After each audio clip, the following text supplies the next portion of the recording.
ஓம் சாந்தி. எல்லோரும் குஷியாக இருக்கிறீங்களா? 2/5/2026 சாக்கார முரளியில் பாபா சொல்கிறாங்க, இனிமையான குழந்தைகளே, இந்த நாடகத்துக்குள்ளே மிகப்பெரிய விநாசம் அடங்கி இருக்குது. ஸோ அந்த விநாசத்துக்கு முன்னாடியே நீங்கள் கர்மாதித்த நிலையை அடையணும். உலகழிவு கண்டிப்பாக நடந்தே தீரும். அதுக்கு முன்னாடி கர்மங்களை வென்ற நிலை, பாபா, பரந்தாமம், சொர்க்கம், இந்த 3 தவிர எந்த நினைவும் இல்லாத நிலையை அதற்கு முன்னாடியே அடைஞ்சிட்டிங்கன்னா தான் தண்டனை அடையாமல் தப்பித்து உயர்ந்த பதவியை அடைவீங்க. கேள்வி: பாபாவுடைய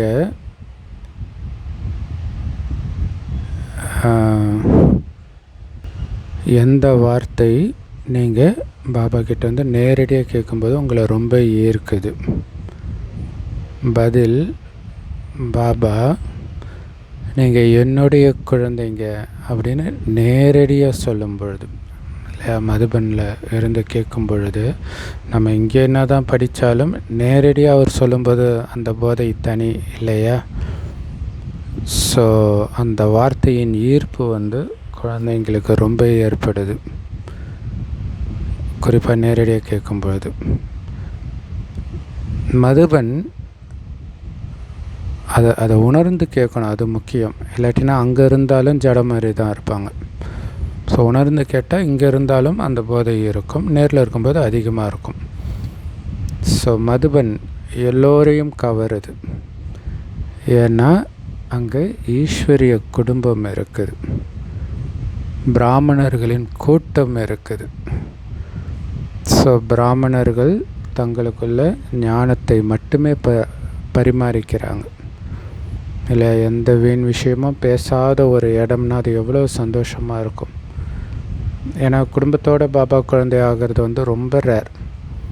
அப்படியே ஆனாலும் எல்லாரும் ஒரே மாதிரி இருப்பாங்களா? அதுவும் இருக்குது இல்லையா? பாடல்: நமது தீர்த்தம் தனிப்பட்டது. ஓம் சாந்தி. ஸோ எல்லோரும் புனித ஸ்தலத்துக்கு போவாங்க. நாம் எங்கே போகிறோம்? பரந்தாமத்துக்கே, கடவுள் இருக்கிற இடத்துக்கே போகிறோம். ஆன்மீக யாத்திரை, ஆத்மா தான் போகுது. இது அழிவற்ற ஆன்மீக யாத்திரை. இந்த யாத்திரையிலிருந்து நாம் திரும்பி மரண உலகத்துக்கே வரமாட்டோம். இது சமசூப்பரில் இப்போ ஒரு இடத்துக்கு போகும்போது இங்கேயே இருந்துடலாம் போல் இருக்குது அப்படின்னு சொல்லுவாங்க, குறிப்பாக தீர்த்த ஸ்தலங்களுக்கு போகும்போது. உண்மையிலே திரும்பி வராத ஒரு இடத்துக்கு நாம் போகிறோம். திரும்பி மரண உலகத்துக்கு வரமாட்டோம். வரும்போது இது சொர்க்கமாக இருக்கும். ஸோ இந்த யாத்திரையிலிருந்து நாம் ஒருபொழுதும் யாத்திரைக்கு போயிட்டு திரும்பி வர வேண்டியதில்லை.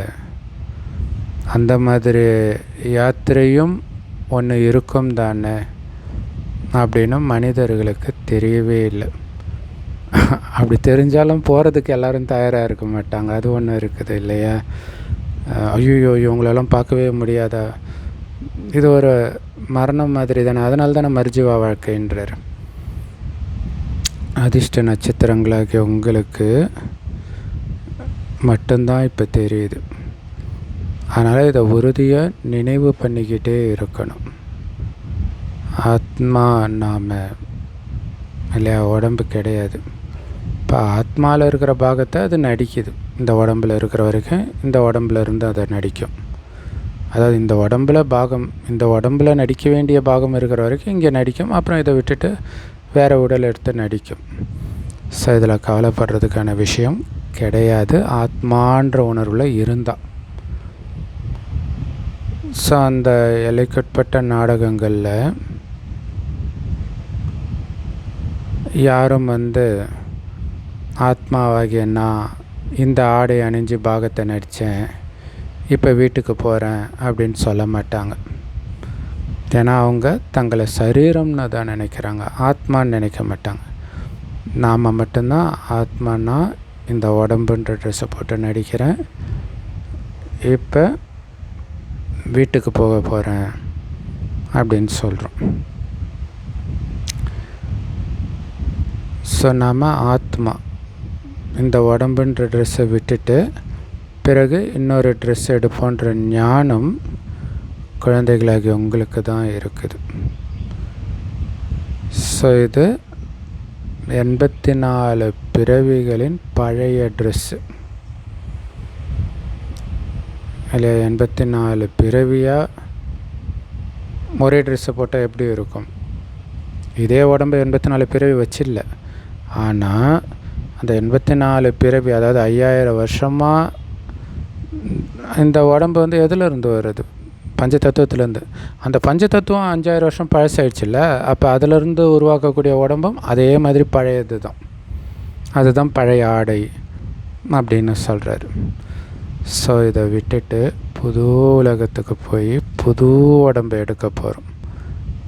அது எவ்வளோ சந்தோஷமான விஷயம் பாருங்கள். இந்த லக்ஷ்மி நாராயணன் புது ட்ரெஸ் போட்டிருக்கிறாங்க, அதாவது உடம்பு சொல்கிறாரு. ஏன்னா அது சதோபிரதான உலகம், சதோபிரதான பஞ்சதத்துவத்தினால ஆன உடல். ஸோ உங்களுடைய ராஜ்யமே அங்கே புத்தம் புதியதாக இருக்கும். ஸோ லக்ஷ்மி நாராயணன் மாதிரி நீங்களும் அங்கே போய் புதிய தெய்வீக ஆடையை, அதாவது தேவதை உடலை அணிவீர்கள். ஆனால் இங்கே கலியுகத்தில் பக்தர்கள் நான் நிர்குணமானவன், என்கிட்ட எந்த குணமும் இல்லைன்னு சொல்கிறாங்க. தேவதை முன்னாடி போய் பாபா தான் வந்து மறுபடியும் நம்மளை குணவான ஆக்கிற. இல்லை நேற்று கூட சொன்னார் இல்லையா, பாபாவை நினைவு செஞ்சு குணவான் ஆயிடணும். நம்மளை குணவான் ஆக்கிற பாகம் பாபாவுடையது. ஸோ அவருக்கும் ஒரு பாகம் இருக்குது. ஸோ ஒவ்வொரு கல்பத்திலும் மீண்டும் வந்து நம்மளை நிர்விகாரிகளாக ஆக்கிற. இது வந்து ஜீவன் பந்தன தாமமாக இருக்குது. எல்லாம் ஜீவன் பந்தனத்தில் மாட்டிகிட்டு இருக்கிறாங்க. சொர்க்கத்தில் ஜீவன் முக்தியில் இருப்பாங்க, இல்லை உறவுகள் இருக்கும், ஆனால் அந்த பற்றிலிருந்து விலகி ஆனந்தமாக இருப்பாங்க, சுதந்திரமாக இருப்பாங்க. அதுதான் உண்மையான சுதந்திரம் இல்லையா? இது ராவண ராஜ்யம். நாம் பதித்த நிலையிலிருந்து தூய்மையாக ஆகணும். பிறகு மறுபடியும் தூய்மையான நிலையிலிருந்து பதித்தமாக எப்படி ஆகிறோம்னு நமக்கு தெரியும். கலியுகம்ன்றது இரவு தான், அஞ்ஞான இரவு. ராவணராஜ்யம் இப்போ முடிய போகுது, அந்த இரவு முடிய போகுது. ராமராஜ்யம் அதாவது பகல் ஆரம்பிக்க போகுது. இப்போ ரெண்டுத்துக்கும் இடையில் சங்கமயுகத்தில் அதிகாலையில் இருக்கிறோம். அந்த கல்பத்தின் சங்கமத்தில் தான் பாபா வரார். ஸோ பாபா வரும்பொழுது அது விநாசத்தின் நேரமாக இருக்குது இல்லையா? உலகப்போர் நடந்துட்டு இருக்கும்போது தான் பாபாவே வரார். ஸோ ஸ்தாபனைக்காக பகவான் எங்கேயோ மறைமுகமான வேடத்தில் இருக்கிறாருப்பா அப்படின்னு மனிதர்கள் கூட புரிஞ்சுக்கிறாங்க. ஆனால் உண்மையிலே மறைமுகமான வேடத்தில் பாபா மட்டும் இல்லை, ஆத்மாக்களாகி நீங்களும் தான் இருக்கிறீங்க. ஏன்னா நீங்கள் ஆத்மா தானே, உடம்பு கிடையாதுல்ல. அப்போ நீங்களும் மறைஞ்சு தானே இருக்கிறீங்க. ஸோ அதை புரிஞ்சுக்கணும். ஒரு குழந்தை பிறகுதுன்னா அது மாறு வேடத்தில் வந்து இருக்குது.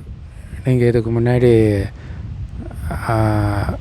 கடன்பட்டதை திரும்பி வாங்கிட்டு போக, அல்லது செய்த பாவத்துக்கு தண்டனை கொடுக்க, கணவன் ரூபத்தில், மனைவி ரூபத்தில், குழந்தை ரூபத்தில், உடன் பிறந்தவர்கள் ரூபத்தில்.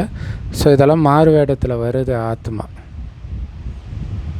அதுக்கு தான் பாபா சொல்கிறார், ஆத்மா தனி சரீரம் தனி அப்படின்னு புரிஞ்சுக்கிட்டால் இந்த ஞானம் தெரியும். அப்போ மயங்க மாட்டீங்க, விலகி இருப்பீங்க, எச்சரிக்கையாக இருப்பீங்க. இந்த மனித ஆடை அதாவது உடல், இதுவே மறைமுகமான வேடம்தான். ஸோ அந்த மாதிரி பாபா கூட இவருக்குள்ள பிரம்மாவுக்குள்ளே வர வேண்டி இருக்குது. உங்களுக்கு சரீரத்துக்கு பேர் வைக்கப்படுது. சிவபாபாவுக்கு சரீரத்துக்குன்னு பேர் கிடையாது. பாபாவை மாதிரி நீங்களும் ஆத்மா தான், அவரும் ஆத்மா தான். ஸோ இப்போ தான் ஆத்மாவுக்கு ஆத்மா மீது மோகம் பற்று ஏற்படுது. இது வரைக்கும் அந்த மார்வேடத்தில் மயங்கணும், அதாவது அந்த உடம்பில் மயங்கணும். இப்போ தான் ஆத்மா மீது மோகம் ஏற்பட்டிருக்குது, அதாவது பரமாத்மா மீது. நம்ம ஆத்மான்னு தெரிஞ்சுக்கிட்ட பிறகு. அதனால் பாபா சொல்கிறாரு, அதாவது மனிதர்கள் பக்தியில் பாடுறாங்களாம், மற்ற எல்லா தொடர்பையும் விட்டுட்டு உன்னோட புத்தியை இணைப்பேன் பாபான்னு. ஸோ நீங்கள் எப்படி மோகத்தை வென்றவராக இருக்கிறீங்களோ, அதாவது பாபா மோகத்தை வென்றவராக இருக்கிறார் இல்லையா, அதே மாதிரி நாங்களும் ஆகிடுவோம் அப்படின்னு பாடுறாங்க. அதான் கடவுளுக்கு சமமான நிலை. பாபா மிகவுமே மோகஜித்தாக இருக்கிறார் இல்லை, எந்த பற்றுலையும் அவர் சிக்கிறது கிடையாது. அன்பு இருக்குது, ஆனால் விலகி அன்பு. நிறைய குழந்தைங்க அவருக்கு இருக்கிறாங்க. எல்லாரும் காமச்சிதையில் உட்காந்து எரிஞ்சு சாம்பல் ஆகிட்டாங்க. ஸோ பரமபிதா பரமாத்மா வர்றது இந்த பழைய உலகத்துடைய விநாசத்தை செய்ய வைக்கத்தான், இல்லை பழைய உலகத்தை அழிக்கிறதுக்குத்தான் வரார். அப்புறம் எப்படி மோகம் இருக்க முடியும்? சூப்பர் இல்லையா? பக்தியில் கரெக்டாக தான் சொல்லியிருக்கிறாங்க, அவர் அழிக்கும் கடவுள்ன்ட்டு. ஸோ விநாசம் செய்ய வைக்கிறதுக்கு தான் வரணும் பொழுது அவருக்கு எதன் மீது பற்று இருக்க போகுது இல்லையா? ஒரு நாட்டை பிடிக்கிறதுக்காக மிலிட்ரி போகிறாங்கன்னா, அங்கே இருக்கிறவங்கள கொல்றதுக்கு போகிறாங்கன்னா, அவங்க மேலே எப்படி உங்களுக்கு பற்று இருக்கும்?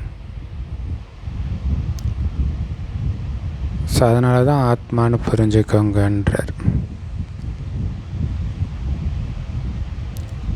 ஏன்னா இந்த பதீத்தர், அதாவது அழுக்கானவர்களுடைய விநாசமாகும் பொழுது தானே அமைதியின் ராஜ்யம் உருவாக முடியும். விநாசம்னா அழிவு இல்லையா? அழுக்கானவர்கள் அழிந்தால் தானே இந்த பூமியை அமைதியாக முடியும். அதுனா எங்களை மட்டும் அழிச்சிடுவியான்னு கேட்டக்கூடாதுன்றதுக்காக தான் எல்லாரையும் அழிச்சிட்டு போகிறார். போகிறதுக்கு முன்னாடி தயாராகிறவங்க சொர்க்கத்துக்கு வருவாங்க. நாடகம் எவ்வளோ சூப்பராக உருவாகி இருக்குது பார்த்தீங்களா? இந்த நேரத்தில் யாருக்குமே சுகம் கிடையாது. எல்லாருமே தமோ பிரதானமாக துக்கம் நிரம்பியவர்களாக இருக்கிறாங்க. ஸோ இது பதீத்த உலகமாக இருக்குது. சிவபாபா தான் சொர்க்கத்தை ஸ்தாபனை பண்ணுறார். அதுக்கு தான் சிவாலயம்னு பேர் வச்சிருக்கிறாங்க.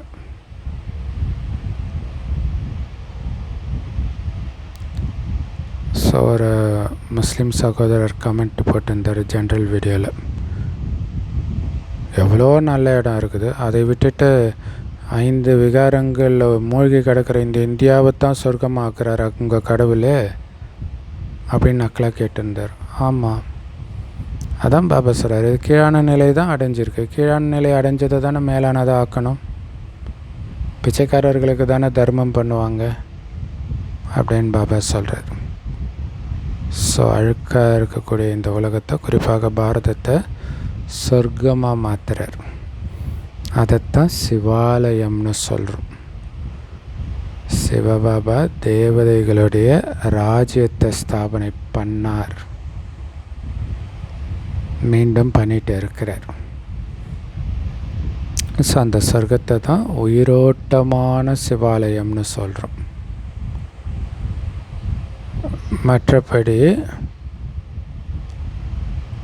சிவலிங்கம் வச்சு கோயில் கட்டுறாங்களே, அது ஜடமான சிவாலயம்.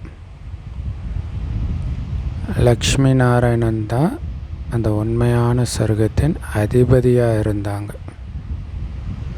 பூஜைக்குரியவர்களாக இருந்தாங்க. இப்போ மீண்டும் அங்கே போகிறதுக்காகத்தான் பூஜைக்குரியவர்களாக மாறிட்டு இருக்கிறாங்க, அதுக்கான முயற்சி பண்ணுறாங்க. ஸோ அப்படி மாறுறதுக்கான ஞானம் இப்போ உங்களுக்கு கிடச்சிருச்சு. நீங்கள் இப்போ லக்ஷ்மி நாராயணன் கோயிலுக்கு போய் லக்ஷ்மி நாராயணன் ஜடச்சிலைக்கு முன்னாடி போய் தலைவணங்க மாட்டீங்க. ஏன்னா உங்களுக்கு தெரியும் இப்போ தலைவணங்குற நேரம் இல்லை, அவர்களாக மாற வேண்டிய முயற்சி பண்ண வேண்டிய நேரம். ஸோ அவங்களுடைய ராஜ்யத்தில் உயிரோட்டமாக இப்போ போக போகிறீங்க. நாம் தேவதைகளாக இருந்தோம், இப்போ கிடையாது. யார் வாழ்ந்துட்டு போயிருக்கிறாங்களோ அவங்களுடைய சித்திரங்களை தான் கோயிலில் உருவாக்கி இருக்கிறாங்க. லக்ஷ்மி நாராயணனுடைய கோயிலை எல்லோரையும் விட பிர்லா தான் அதிகமாக கட்டுறாராம். ஸோ அப்போ நிறைய கோயில் கட்டியிருக்கிறார் போல இருக்குது. அப்போ அவருக்கும் சேவை செய்யணும் இல்லை? அந்தளவுக்கு நம்பர் 1 பக்தராக இருக்கிறாருன்னா செய்யணும் தானே. இப்போ அம்பானி அவங்களுமே நாராயணன் பக்தர் தான் நினைக்கிறேன். அவங்களுமே கோயில் கட்டியிருக்கிறாங்க, அவங்களுக்கும் சேவை செய்யணும். எந்த லக்ஷ்மி நாராயணனுக்கு அவங்க குடும்பத்தில் எல்லாருமே தீவிர பக்தராக இருக்கிறாங்க, சிவபக்தராகவும் இருக்கிறாங்க. அந்த சின்ன பையன் அவங்களும் தீவிர சிவபக்தர். ஸோ அவங்களுக்கு ஏதாவது யுக்தியாக நாம் புரிய வைக்கணும். ஒருவேளை சென்டருக்கு வந்திருக்கிறாங்களோ தெரியல. எந்த லக்ஷ்மி நாராயணனுக்கு நீங்கள் கோயில் கட்டுறீங்களோ அவங்களுடைய 84 பிறவிகளின் கதையை நாங்கள் சொல்கிறோன்னு சொல்லுங்கள். ஸோ யுக்தியோடு இந்த பரிசை கொடுங்க. எந்த பரிசு? சொர்க்க ராஜ்யத்தை கொடுக்குறோம். ஆனால் யுக்தியோடு கொடுக்கணும். ஏன்னா அவங்களுக்கு கோயிலே கட்டுறோம், எங்களுக்கு தெரியாததாக இவங்களுக்கு தெரியும்னு தோணலாம். அதனால் யுக்தியோடு இந்த பரிசை கொடுக்கணும். பாபா சேவைக்கான யுக்திகளை சொல்கிறார். தாய்மார்கள் போய் புரிய வைக்கணுன்றார். இல்லை, பெண்கள் சொல்லும்போது கேட்பாங்க. சிவானி தீதி பண்ணலாம் இதெல்லாம், அவங்களுக்கு தெரியாதவங்க யாருமே கிடையாது. ஆனால் பாசிட்டிவ் திங்கிங்கை தவிர வேறு எதையுமே பேச மாட்டேன்னு சத்தியம் பண்ணிட்டு உட்காந்துட்ருக்குறாங்க அப்படி இருக்குது இல்லையா? அவங்க தான் இந்த மாதிரி விஐபியை பார்த்து அவங்களுக்கு ஞானத்தை கொடுக்கணும். ஏன்னா அவங்கள மரியாதையாக பார்ப்பாங்க மற்றவங்கள விட. மற்றவங்க எவ்வளோ ஃபேமஸாக இருந்தாலும் அவங்களுக்கு தெரியாது இல்லை. ஸோ தாய்மார்கள் போய் சொல்லணும், நீங்கள் அவங்களுக்கு கோயில் கட்டுறீங்க, ஆனால் அவங்களுடைய வாழ்க்கை சரித்திரத்தை தெரியாமல் இருக்கிறீங்க. எங்களுக்கு தெரியும், எங்களால் அதை புரிய வைக்கவும் முடியும். புரிய வைக்கிறவங்க ரொம்ப சுவையோடு புரிய வைக்கணும். ஸோ தந்தையும் புரிய வைக்கிறார். உங்களுக்கு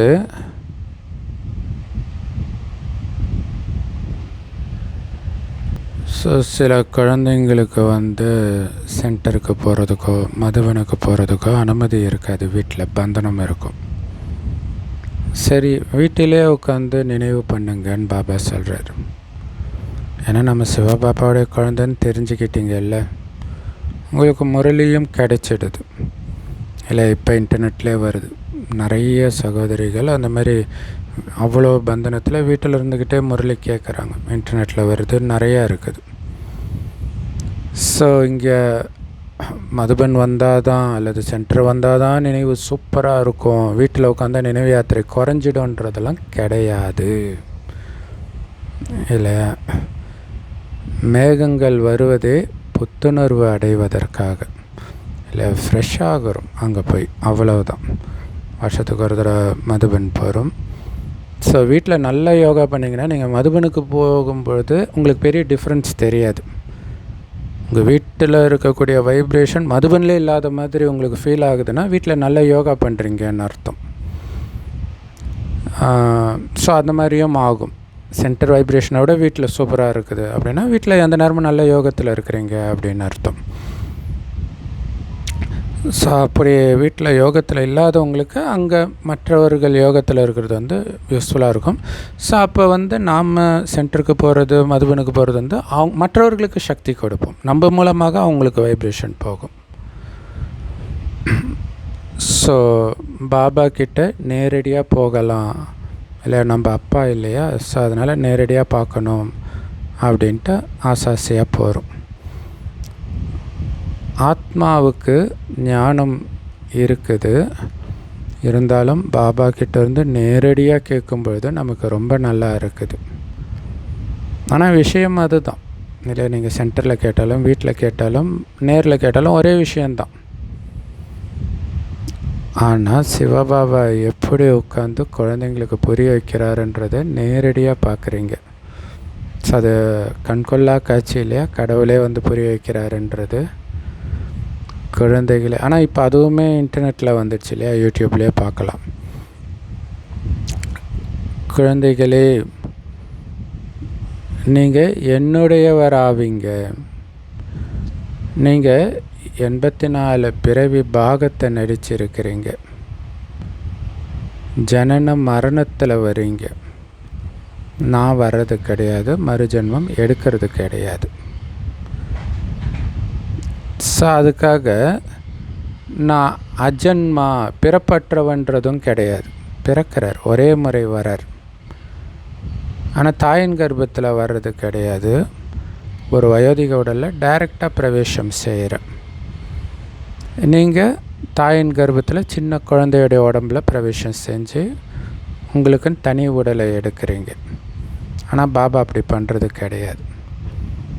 ஸோ பாபா பரந்தாமத்திலேருந்து கீழே பூலோகத்துக்கு வருவதே அவருடைய பாகத்தை நடிக்க. என்ன பாகம்? நிர்விகாரிகளை விகாரிகளை நிர்விகாரிகளாக மாத்திர பாகம்.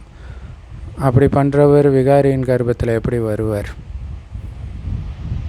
ஸோ அதனால் தாயின் கர்ப்பத்தில் வர்றது கிடையாது. ஏன்னா கலியுகத்தில் எல்லாம் விகாரிகளாக தான் இருக்கிறாங்க. இன்னொன்று, அவர் குழந்தையாக பிறந்து நேரத்தெல்லாம் வீணாக்க மாட்டார் இல்லையா, வந்த உடனே ஞானத்தை கொடுக்க ஆரம்பிச்சிடுறார். ஸோ பாபாவைத்தான் நம்ம துவமேவ மாத்தச பிதா, அதாவது தாயும் நீயே தந்தையும் நீயேன்னு சொல்கிறோம். அவருக்கு யாரும் தாயோ தந்தையோ கிடையாது, இருக்க முடியாது. நான் சரீரத்தின் ஆதாரம் மட்டும் எடுத்து பாகத்தை நடிக்கிறேன். ஸோ துக்கத்தை நீக்கி சுகத்தை கொடுக்கறதுக்காக தான் என்னை கூப்பிட்டீங்க. இப்போ நேரடியாக வந்திருக்கிறேன், ஆத்மாக்கள் கிட்ட பேசிகிட்டு இருக்கிறேன். இங்கே எல்லாருமே பிராமணர்கள் தான் மதுபனில். ஆனால் நீங்கள் வெளியில் போன உடனே அன்னப்பறவையும் கொக்கும் ஒன்றா சேர வேண்டியதாக இருக்குது. இங்கே மதுபனில் உங்களுடைய சகவாசம் அன்னப்பறவைகளோட மட்டும், அதாவது பிராமணர்களோட மட்டும் இருக்குது. அதனால் இங்கே நீங்கள் ஞானத்தின் விஷயத்தை தான் பேசுவீங்க, ஊர் கதையெல்லாம் பேச மாட்டீங்க இல்லையா? அப்படி நீங்கள் ஊர் கதையை பேசுகிறீங்கன்னா அதுக்கு எதுக்கு நீங்கள் மதுபனுக்கு போகிறீங்க? அங்கே போய் வைப்ரேஷனை கெடுக்குறீங்கன்னு அர்த்தம். நாம் நம்முடைய ராஜ்யத்தை ஸ்தாபனை பண்ணிகிட்டு இருக்கிறோம். பாபா வந்துட்டார். ஒருத்தருக்கொருத்தர் பாபாவை நினைவு செய்கிறதுக்கான யுக்தியை சொல்லிக்கிட்டே இருங்க இல்லையா? அது ரொம்ப முக்கியமான விஷயம். ஸோ மதுபனுக்கு டிக்கெட் போடுறதுக்காக ரயில்வே ஸ்டேஷனுக்கு போயிருக்கிறோம். அப்போ ஒரு பிரதர் திடீர்னு சிரிச்சுட்டு, பிரதர் நம்ம தேவதையாகிட்டு இருக்கிறோம் அப்படிங்கிறார். ஸோ அப்போ அந்த போதையில் இருக்கிறார். அதை சொல்லும்போது தான் ஐயோ நம்ம பாபா நினைக்கலையே, நமக்கும் அந்த போதை இருக்கணுமே அந்த எண்ணம் வருது. அதேமாதிரி இன்னொரு பிரதர் மதுபன்லே நடந்துட்டு போயிட்டு இருக்கும்போதே அடிக்க சொல்கிறார், இந்த மண்ணில் கால் வைக்க நம்ம கொடுத்து வச்சுருக்கணும் பிரதர், இந்த மண்ணில் கால் வைக்க நான் கொடுத்து வச்சுருக்கணும் பிரதர். இப்போ தான் அது என்ன மாதிரி பூமி அப்படிங்கிறது அந்த ஞாபகம் வரும்போது தான் அந்த போதை வரும். ஸோ இதெல்லாம் பாபா நினைவு செய்கிறதுக்கான யுக்திகள் இல்லையா? அந்த யுக்திகளை சொல்லிக்கிட்டே இருங்கன்றார். சாப்பிடும்போது கூட தந்தையை நினைவு செய்யுங்கன்னு ஒருவருக்கொருவர் சிக்னல் கொடுத்துக்கிட்டே இருங்க. யார் பேசுனா கூட பாபாவை நினச்சிட்டு தானே இருக்கிறீங்க, அப்படி பாபாவை நினைங்கன்போது கோச்சிக்கோங்க, ஆமாம் இவர் பெரிய இவர் அப்படி சொல்லுவாங்க. அதனால் பரவாயில்ல, நீங்கள் பேசிகிட்டு இருந்தாலும் பாபா நினச்சிட்ருங்க, என்னால் முடியல பிரதர் அப்படின்னும் போது அவங்க புரிஞ்சுக்குவாங்க, கோச்சிக்க மாட்டாங்க. அந்த நேரம் நினைவு இல்லைன்னா கூட டக்குன்னு நினைக்கணும் அப்படின்ட்டு இருப்பாங்க. ஸோ இது மிகப்பெரிய கூட்டமைப்பு இல்லையா? சொர்க்கத்தை கட்டி எழுப்புறது நாம தான். மற்றபடி வெளியில் விகாரிகளும் இருப்பாங்க. ஸோ அதனால் அவங்களுடைய கவர்ச்சி இழுக்குது. இங்கே யாருடைய கவர்ச்சியும் இருக்கிறது கிடையாது. ஏன்னா இங்கே இருக்கிறது எல்லாமே போர் வீரர்கள். ஸோ மிலிட்ரியில் இருக்கிறவங்களும் ஒன்றா தானே இருப்பாங்க. படை வீரர்களோடு இருப்பாங்க. ஸோ இது மிலிட்ரியாகவும் இருக்குது, உங்களுடைய குடும்பமாகவும் இருக்குது. ஸோ உங்கள் புத்தியில் இதே தானே இருக்குது எப்போவும். அதனால் யாரை சந்தித்தாலும் பகவானை நினைவு செஞ்சுக்கிட்டே இருங்க அப்படின்னு அப்பாவுடைய அறிமுகத்தை கொடுக்கணும். 2 தந்தை இருக்கிறாங்க. ஆக்சுவலாக ஒரு மனநல ஹாஸ்பிட்டலில் ஒரு பிகே பிரதர் சேர்ந்துருக்கிறார். அவர் அங்கே வரவங்க கிட்டலாம் பாபாவை நினைங்க அப்படின்னு சொல்கிறார். தூக்கி வாரி போட்டுச்சு. கரெக்டாக 2 மணிக்கெலாம் ஏஞ்சி உட்காந்துக்குவார். அவங்க மனைவி உட்காராதீங்கன்னு கத்திட்டு இருப்பாங்க. அப்படியே ஏஞ்சி நான் உலகத்துக்கு சக்தி கொடுக்குறேன். இப்போ எவ்வளோ பவர்ஃபுல்லான ஆத்மாவாக இருக்கார் பாருங்க. ஸோ ஏதோ ஒரு பாவக்கணக்கினால் ஒரு மனநலம் பாதிக்கப்பட்டிருந்தாலும் கண்டிப்பாக ஒரு உயர்ந்த பதவியை அடைவார். 2 தந்தை இருக்கிறாங்க இல்லையா எல்லோருக்கும். ஸோ எல்லாருக்குமே லௌகீக தந்தை இருக்கிறாங்க தான். ஆனாலும் அந்த பரலௌகீக தந்தை பகவானை நினைவு செய்கிறாங்க தானே. ஸோ அப்போ நமக்கு தெரியுது வீட்டில் இருக்கிறது லௌகீக தந்தை. அவர் யாரும் காட்ஃபாதர்னு சொல்ல மாட்டாங்க.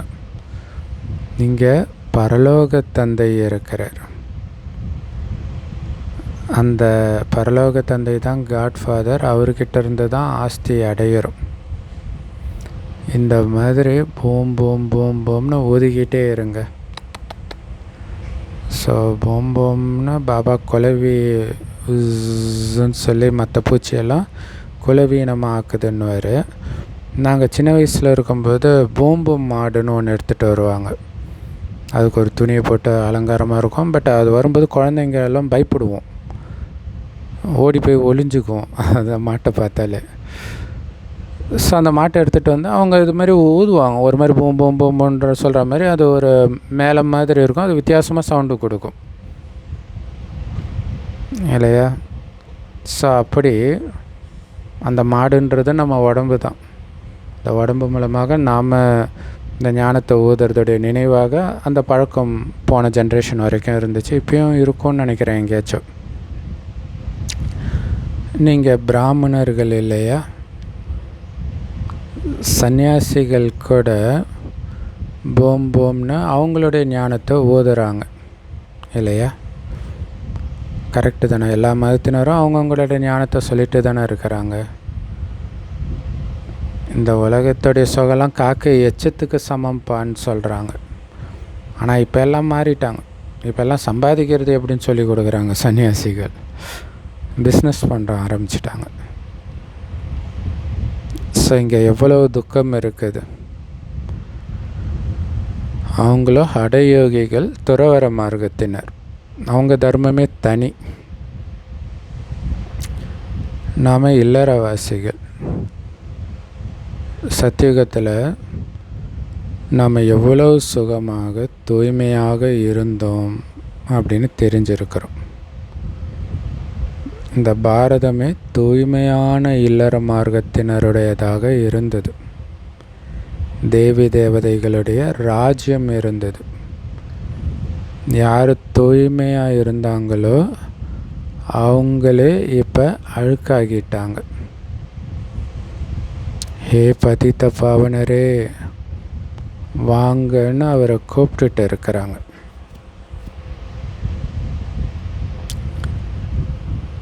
பிறகு இல்லையா, ஒரு பக்கம் வாங்கன்னு கூப்பிட்டுட்டு இன்னொரு பக்கம் பரமாத்மாவை சர்வவியாபின்னு சொல்லிடுறாங்க. இன்னொரு பக்கம் நாங்கள் போய் ஜோதியோட ஜோதியாக கலந்துடுவோன்றாங்க. எல்லாம் ஒன்றுக்கு ஒன்று முரண்பட்டு இருக்கு பாருங்க. அப்போ அவர் நீங்களே போய் கலந்துடுவீங்கன்னா அவர் என்ன பண்ண போகிறார்? அவர் எங்கும் நிறைந்தவர்னா நீங்கள் எங்கே போய் கலப்பீங்க? மறுஜன்மத்தை கூட ஏற்றுக்க மாட்டுறாங்க. பலவிதமான வழிகளை மனிதர்கள் உருவாக்கி இருக்கிறாங்க இல்லையா? நாளுக்கு நாள் இன்னும் பல வழிகளை உருவாக்கிக்கிட்டே இருப்பாங்க. ஸோ சன்னியாசிகளுடைய வளர்ச்சி கூட எப்படி நடக்குதுன்னு சொல்லணும். ஸோ நாகர்கள்னு நிர்வாண சன்னியாசி அப்படின்ற தர்மத்துடைய வளர்ச்சியும் இருக்குது. ஸோ அதுதான் அகோரிகள் நினைக்கிறேன். அகோரிகளில் ஒரு பிரிவினர் நாகர்கள்ன்ட்டு. ஸோ யார் எந்த தர்மத்தில் இருக்கிறாங்களோ அந்த தர்மத்திலே இருக்கும் பொழுது அந்தமதி சோகதி ஆகிடும். அதாவது அவங்களுடைய புத்தியில் கடைசியில் என்ன இருக்குதோ அதன்படி தான் அடுத்த பிறவி அவங்களுக்கு கிடைக்கிது. ஸோ யார் எதை அதிகமாக அபியாசம் பண்ணுறாங்களோ, முயற்சி பண்ணுறாங்களோ அதற்கேற்ப ஜென்மம். உதாரணத்துக்கு யாராவது ரொம்ப சாஸ்திரத்திலே மூழ்கி இருக்கிறாங்க, சாஸ்திரம் படிக்கிறதுலே இறக்கும் பொழுது அல்லது இறக்குற வரைக்குமே சாஸ்திரத்திலே இருக்கிறாங்க அப்படின்னா அந்தமதி சோகதி. பிறகு சின்ன வயசுலேயே சாஸ்திரங்கள் அவங்களுக்கு ரொம்ப பிடிக்கும், மனப்பாடமாகிடும். ஸோ இப்போ பாபா சொல்கிறாரு, நான் இன்னாராக ஆவேன், இதுவாக ஆவேன், இது எல்லாமே தேக அபிமானத்தின் விஷயங்கள், இதெல்லாம் விட்டுடுங்கன்றார். இல்லை, இப்போ நம்ம சொர்க்கத்துக்கு போகணும். இங்கே கலியுகத்தில் என்னத்தை சாதிக்க போகிறீங்க? ஏன்னா உலகம் அழிய போகுது. அதனால் உங்களை அசரீரி ஆத்மான்னு உணருங்க. இந்த நேரத்தில் இதை தேடி போனீங்கன்னா சின்ன மீனுக்கு ஆசைப்பட்டு பெரிய மீனை விட்டா மாதிரி ஆகிடும். அதனால் சரீரமற்ற ஆத்மான்னு உணருங்க. தந்தை நினைவு செய்யுங்க, நானும் ஜோதி, என் அப்பாவும் ஜோதி. ஸோ சரீரத்தை பார்த்தும் பார்க்காதீங்க. தேகத்தோடு சேர்த்து தேகத்தின் சம்பந்தங்கள் எல்லாத்தையும் விட்டுடுங்க. யாரை பார்த்தாலும் அந்த ஜோதி தான் தெரியணும். வேறு எந்த நினைவும் வரக்கூடாது. அது ஒன்று. இல்லை அந்த தேகம் சம்மந்தப்பட்ட அவங்க இப்படி பண்ணாங்க அப்படி பண்ணாங்க எதுவும் நினைவு இருக்காது. சகோதர ஆத்மா, அதை நான் எழுப்புகிறேன், இது மட்டும்தான் வரணும். தன்னை ஆத்மான்னு நிச்சயப்படுத்திக்கோங்க. பரமாத்மாவை நினைவு பண்ணுங்க. ஸோ இந்த முயற்சியில் தான் அதிக நேரம் எடுக்குது. மாயா நினைவு செய்யவே விட மாட்டேங்குது. ஆனால் இதுதான் முக்கியமானது இல்லையா? ஆத்மான்னு உணர்ந்து பரமாத்மா நினச்சிக்கிட்டே இருக்கிறது. ஸோ அதிலும் குறிப்பாக வானப்பிரஸ்தினருக்கு ரொம்ப சுலபம்.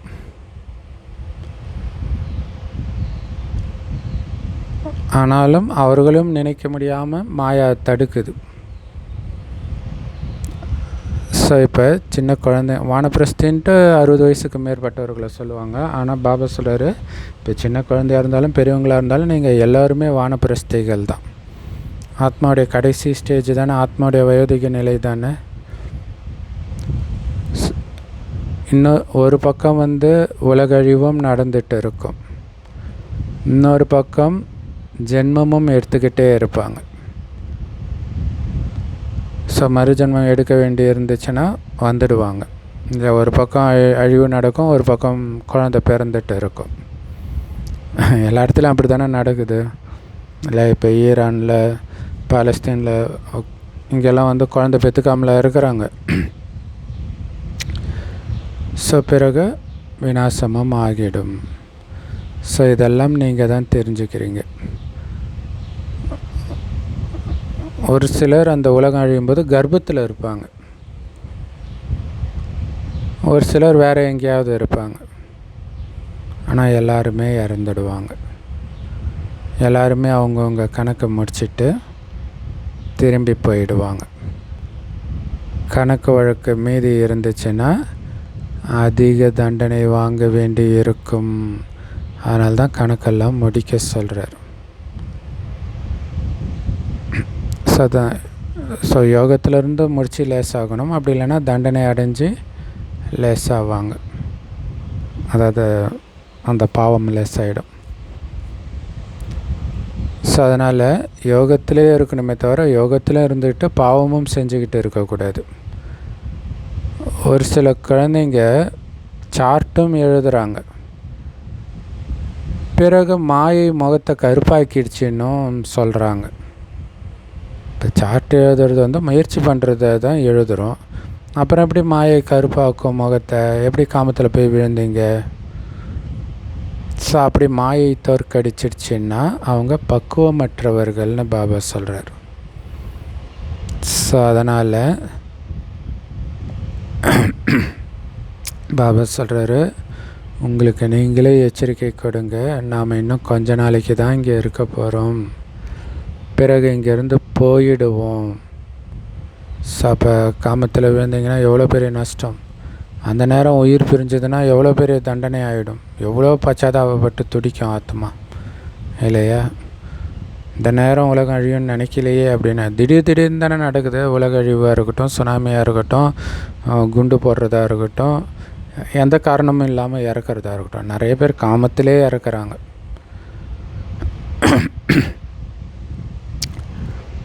ஸோ அதனால் கொஞ்ச நேரம்தான், இங்கேருந்து போயிட போகிறோம் அப்படின்ற நினைவு இருந்துக்கிட்டே இருக்கணும். அப்போ தான் எல்லாத்துலேருந்தும் விடுபட்டு இருப்பீங்க. ஸோ இது எல்லாமே விநாசம் ஆகிட்டு இருக்குது.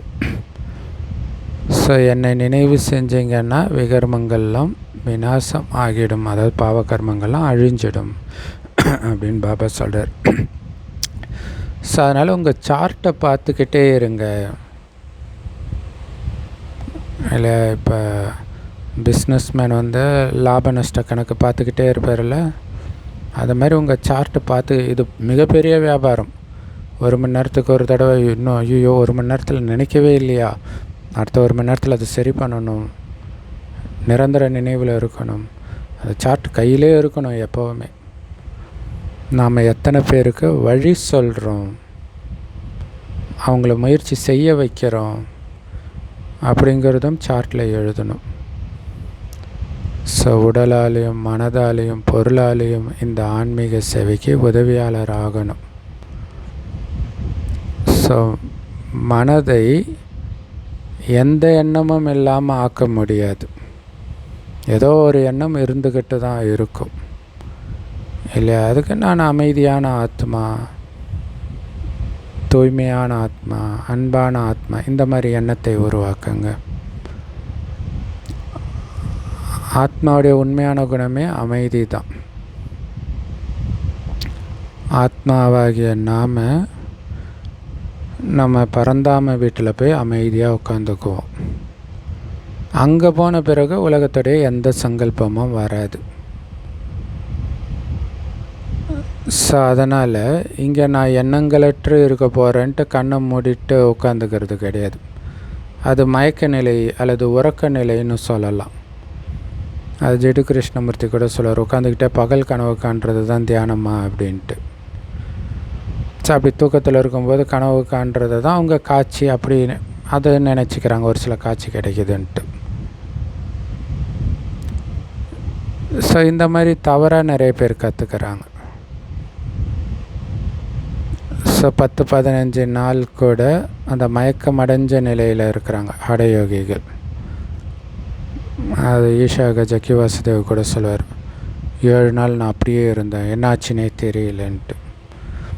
ஸோ அந்த மாதிரி பாபா குழந்தைங்களும் இப்போ முயற்சி பண்ண வைக்கிறாங்க சில சென்டர்லன்னு கேள்விப்படுறோம். 3 மணி நேரம் அப்படியே உட்காரு, கை கால் அசையாமல். இது ஹடயோகம் கிடையாது. பாபா நினைவில் இருங்க, அவ்வளோதான், இல்லையா? பாபா நினைவில் கை கால் அசையாமல் போச்சுன்னா அது பரவாயில்ல. ஆனால் கை கால் அசையாமல் இருக்கிறது தான் லட்சியம்னு இருந்தால் அதுவாக முக்கியம்.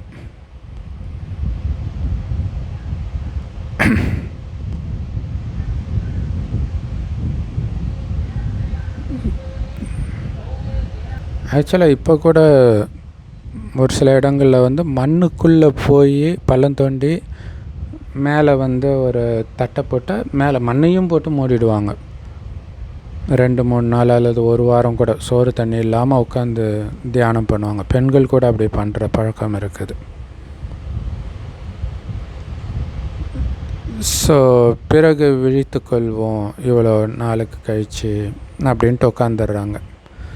எப்படி டைம் பாம் அந்த நேரத்தப்போ வெடிக்கும் இல்லையா, அந்த மாதிரி ஏற்கனவே டைம் செட் பண்ணியிருப்பாங்க, இவ்வளோ நேரம் கழிச்சு வெடிக்கணும் அப்படின்ட்டு. நாம் யோகா பண்ணிகிட்டு இருக்கிறோம் அப்படின்னா குழந்தைங்களுக்கு தெரியும். இங்கே எண்ணங்களற்ற நிலை இல்லை. யோகத்தில் இருக்கிறோன்றதே ஒரு எண்ணம் தான்.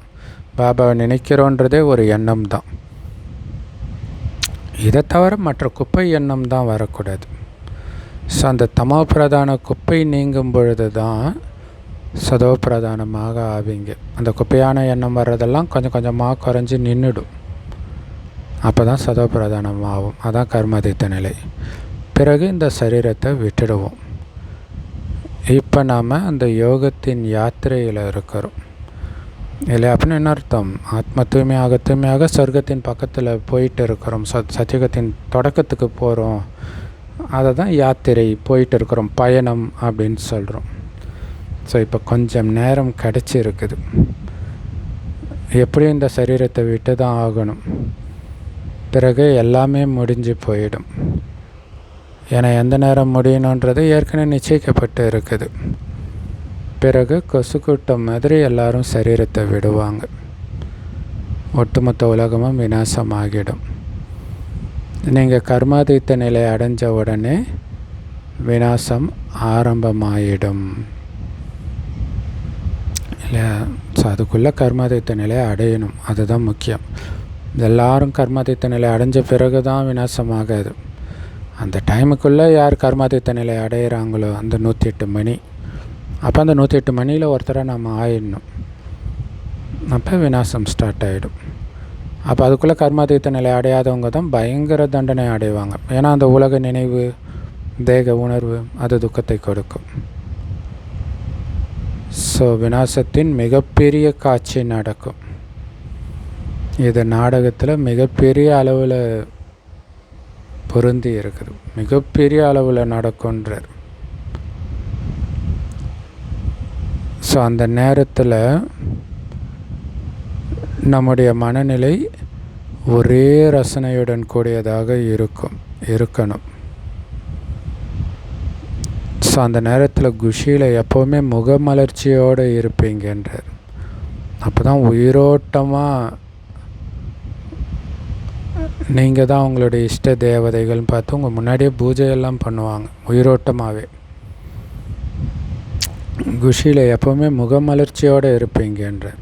அந்த உலக அழிவின் பொழுது அனைத்தையும் இழந்திருப்பீங்க, ஆனால் உங்கள் முகத்தில் அவ்வளோ சந்தோஷம் இருக்கும். பாபா சொன்னார் இல்லையா, ஈஸ்வரிய சக்தி உங்கள் நாடி நரம்பெல்லாம் இருக்குது, அதனால் சந்தோஷமாகவே எப்பவும் இருப்பீங்கன்றார். ஸோ இந்த உலகமும் முடியத்தான் போகுது. கல்பமாக இந்த சங்கமயுகம் நடக்குது. அப்போ தான் விநாசம் ஆகும் அப்படின்னு நம்ம தெரிஞ்சுக்கிறோம். ஸோ அணுகுண்டு போடுறது மட்டும் இல்லை, உலகம் அழிகிறதுக்கு இயற்கை சேதங்களும் உதவி செய்யும். ஸோ அதனால் இப்போ நாம் போகணும்னு குழந்தைங்க புத்தியில் இருக்கணும். எப்போவுமே அதுக்கு விடுபட்டு இருக்கணும், எவரடியாக இருக்கணும். எந்த அளவுக்கு பாபாவை நினைவு செய்வீங்களோ அந்த அளவுக்கு பாவங்கள் எல்லாம் அழிஞ்சிடும்னு பாபா சொல்கிறார். இல்லையா? இந்த உலகத்தை சார்ந்த எல்லா குணாதிசயமும் அழிஞ்சிடும். அதான் பாவம் அழிகிறது. அப்போ தான் உயர்ந்த பதவியை சத்தியுகத்தில் அடைவீங்க. ஸோ தானத்தை முதல்ல உங்கள் வீட்டிலருந்து துவங்குங்க. அதாவது இந்த ஞானத்தை கொடுக்கறதும் சரி, சக்தி கொடுக்கறதும் சரி, முயற்சி பண்ணணும். ஒரு கன்னிகை பிறந்த வீட்டுக்கும் புகுந்த வீட்டுக்கும் உயர்வு செய்பவர். இல்லை, பிறந்த வீட்டுக்கும் ஞானத்தை கொடுக்கணும், புகுந்த வீட்டுக்கும் ஞானத்தை கொடுக்கணும். ஸோ அதனால் தானம் வீட்டிலிருந்து துவங்கும் இல்லையா? சேவையில் ஈடுபட்டு இருக்கணும். ஸோ ஃபஸ்ட்டு கொடுக்கணும். ரொம்ப அப்படியே எடுத்து பேசுகிறாங்கன்னா அப்படியே அமைதியாகிடணும். ஆனால் கொடுத்தாச்சு, பாபாவை நினைங்க, அது சொல்லியாச்சு. என்னை நினைவு செஞ்சால் ஆஸ்தி கிடைக்கும்னு சிவபாபா சொல்கிறார் அப்படின்னு சொல்லுங்கன்ற. இவ்வளோ தான் செய்தி இல்லையா? என்னை நினைவு செய்யுங்க, ஆஸ்தி அடைங்கன்னு பாபா சொல்கிறார். ஸோ நேரடியாக சொல்கிறார். இதில் கதை கஷ்டப்பட்டு புரிஞ்சுக்கிறதுலாம் எதுவும் கிடையாது. தந்தையாகி என்னை நினைவு செஞ்சீங்கன்னா சொர்க்கத்தின் ஆஸ்தி உங்களுடையது. அதாவது நீங்கள் உலகத்துக்கே அதிபதி ஆகிடுவீங்க.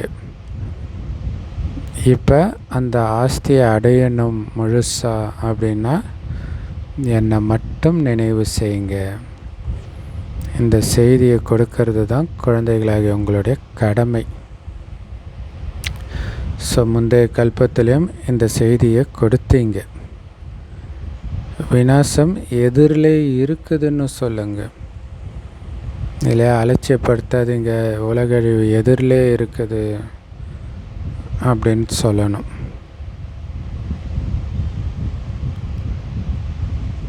கலியுகத்துக்கு பிறகு சத்தியுகம் வரும். தந்தை தான் வந்து ஆஸ்தி கொடுக்குறார். ஸோ கடைசி நேரத்தில் நம்ம செய்தி கொடுக்கலான்னு நினச்சோன்னா, என்ன இப்போ வந்து கொடுக்குறீங்க அப்படின்னு டென்ஷன் ஆகிடுவாங்களாம்.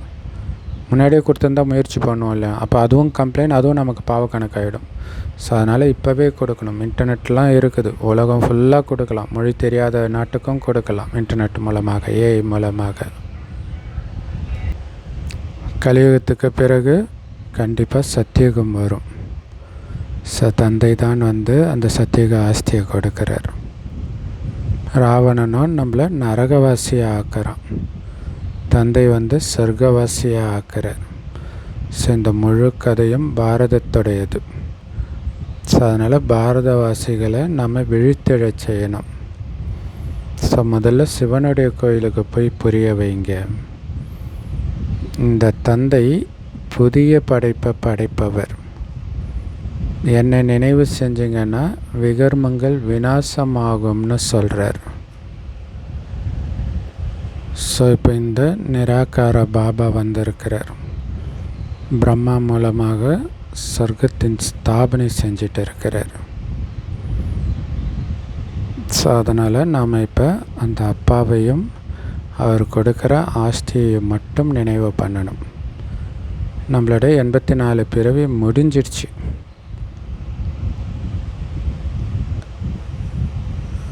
அப்படின்னு மற்றவங்களுக்கு சொல்லுங்கள். இப்போ இதை நீங்கள் ஏற்றுக்கிறீங்களா ஏற்றுக்கலையான்றது உங்களுடைய விருப்பம். சொல்ல வேண்டியது எங்களுடைய கடமை. நாங்கள் சொன்ன விஷயமும் ரொம்ப நல்ல விஷயம் இல்லையா? சொர்க்கத்துக்கு போக போகிறீங்கன்றோம். தந்தை தான் துக்கத்தை நீக்கி சுகத்தை கொடுப்பவர். கொஞ்சம் புரிய வச்சா கூட அவங்க சொர்க்கத்துக்கு போயிடுவாங்க. இது உங்களுடைய தொழில், எல்லோரையும் சொர்க்கத்துக்கு அனுப்புறது. இது ஒன்றும் பெரிய கஷ்டப்பட்டு உழைக்கிறதுலாம் இல்லையே. ஏன்னா இந்த ஞானத்தை கொடுக்க கொடுக்க உங்களுக்கு சந்தோஷமாக தான் இருக்கும். என்னை நினைவு செய்யுங்கன்னு தந்தை சொல்கிறார். அப்படிங்கிறத வாயால் மட்டும் சொல்லணும். ஆத்ம உணர்வுடையவர் ஆகி சொல்லணும். சிவன் கோயிலில் இருக்கிற பூஜாரிகள் கிட்டையும் போய் சொல்லுங்கள். பிறகு லக்ஷ்மி நாராயணனுடைய பூஜாரிகள் கிட்டையும் போய் சொல்லுங்கள். அவங்களுக்கு அவங்களுடைய வாழ்க்கை சரித்திரத்தை சொல்லுங்கள். நல்லது. அற்புதமான முரளி கொடுத்த அன்பான தாய் தந்தைக்கு அன்பு நினைவுகள் மற்றும் காலை வணக்கம். பாபா சொல்கிறாங்க, உடல் மனம் பொருளால் இந்த ஆன்மீக சேவையில் உதவி செய்யணும். எல்லோருக்கும் அப்பாவுடைய அறிமுகத்தை கொடுத்து ஆஸ்திக்கு அதிகாரி ஆக்கணும். விநாசத்துக்கு முன்னாடி கர்மாதித்த நிலையை அடையணும். அதாவது கர்மத்தின் எந்த பாதிப்பும் இல்லாத நிலைன்றார் கர்மாதித்த நிலை. ஸோ அதுக்கு என்ன பண்ணணும்? பாபாவுடைய நினைவிலேயே மூழ்கி இருக்கணும். மூழ்கி அனைத்தையும் மறக்கணும். பாபாவுக்கு சமமாக மோகத்தை வென்றவராகணும். ஸோ இப்போ ஆத்மாவுக்கு பரமாத்மா மீது தான் மோகம் இருக்கணும், மற்ற மனிதர்கள் மீது இருக்கக்கூடாது.